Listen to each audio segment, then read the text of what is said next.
This is the time of year where we tend to see a little bit more severe weather up in the upper Midwest. So we've got 2 different days here where we're watching for severe weather. It's going to be today and tomorrow. Really, more accurately, it'll be later on tonight and then later on Tuesday into the evening and the overnight. It's 2 of these overnight severe weather situations. I want to focus in first on tonight's severe weather threat because this actually just got upgraded by the National Weather Service, or the Storm Prediction Center, I should say, to a level 3 out of 5 risk.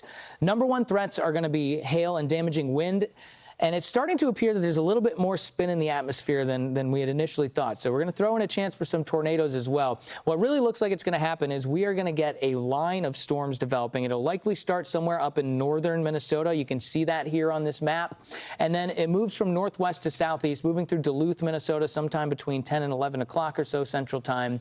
And again, that's later on tonight. And then it moves through northern Wisconsin, the UP, upper Michigan, in Green Bay sometime during the overnight and the wee hours of the morning. We're talking after midnight. So this is an especially dangerous situation. We could have a couple of tornadoes.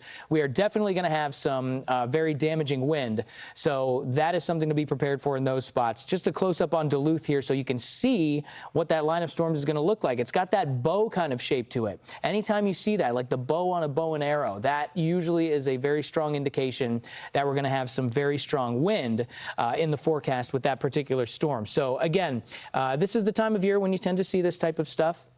The jet stream moves a little bit farther up toward the north, and you get storms moving up into the northern tier. This is going to be the threat for later on tomorrow night. All right, so we've got a couple days in a row of severe weather up in the northern U.S.